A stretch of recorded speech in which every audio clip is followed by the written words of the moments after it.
ನಮಸ್ತೆ ಸ್ನೇಹಿತರೆ, ವಿಜಯ ನ್ಯೂಸ್ಗೆ ಸ್ವಾಗತ. ಭತ್ತದ ಗದ್ದೆಯ ಕೆಸರಿನಲ್ಲಿ ಸಿಲುಕಿದ ಅನ್ನದಾತ ಸಾವು. ಚೇಳೂರು ಕೆಸರುಗದ್ದೆಯಲ್ಲಿ ಟ್ರ್ಯಾಕ್ಟರ್ ಕೆಳಗೆ ಸಿಲುಕಿಕೊಂಡ ರೈತ ಮೃತಪಟ್ಟಿರುವ ಘಟನೆ ಚೇಳೂರು ತಾಲೂಕಿನ ಚಾಕವೇಲು ಸಮೀಪದ ದಿಗವಪ್ಯಾಲಪಲ್ಲಿಯಲ್ಲಿ ನಡೆದಿದೆ. ಪ್ರಗತಿಪರ ರೈತ ಶಂಕರ್ ರೆಡ್ಡಿ 48 ಮೃತಪಟ್ಟ ರೈತ. ಭತ್ತ ಬೆಳೆಯುವ ಸಲುವಾಗಿ ಜಮೀನು ಸಮತಟ್ಟು ಮಾಡಿ ನೀರು ಹಾಕಿ ಕೆಸರುಗದ್ದೆಯಲ್ಲಿ ಟ್ರ್ಯಾಕ್ಟರ್ನಿಂದ ಉಳುಮೆ ಮಾಡುತ್ತಿದ್ದಾಗ ಕೆಸರುಗದ್ದೆಯಲ್ಲಿ ಟ್ರ್ಯಾಕ್ಟರ್ ಸಿಲುಕಿಕೊಂಡಿದೆ. ಇದನ್ನು ತೆಗೆಯಲು ಹರಸಾಹಸ ಮಾಡಿ ಹೊರತೆಗೆಯುವಾಗ ಟ್ರ್ಯಾಕ್ಟರ್ ಮಗುಚಿ ರೈತನ ಮೇಲೆ ಬಿದ್ದ ಕಾರಣ ರೈತ ಕೆಸರಿನಲ್ಲೇ ಹೂತು ಹೋಗಿದ್ದಾರೆ. ಇದನ್ನು ನೋಡಿದ ಮಕ್ಕಳು ಕೂಗಾಡಿಕೊಂಡು ಅಕ್ಕಪಕ್ಕದ ರೈತರು ಓಡಿ ಬಂದು ಹೊರತೆಗೆಯಲು ಆಗದೆ ಜೆಸಿಬಿ ಯಂತ್ರವನ್ನು ಕರೆತರಿಸಿ ಹೊರತೆಗೆಯುವಷ್ಟರಲ್ಲಿ ಪ್ರಾಣಪಕ್ಷಿ ಹಾರಿ ಹೋಗಿತ್ತು.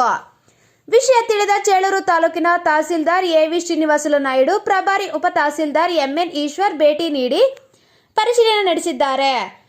ಚೇಳೂರು ಪೊಲೀಸರು ಪ್ರಕರಣ ದಾಖಲಿಸಿಕೊಂಡು ಮುಂದಿನ ಕ್ರಮವನ್ನು ಕೈಗೊಂಡಿದ್ದಾರೆ. ವಿಜಯ ನ್ಯೂಸ್ ಚಿಂತಾಮಣಿ. ಸ್ಥಳೀಯ ಮಾಹಿತಿಗಾಗಿ ವಿಜಯ ನ್ಯೂಸ್ ಅನ್ನು ಸಬ್ಸ್ಕ್ರೈಬ್ ಮಾಡಿ.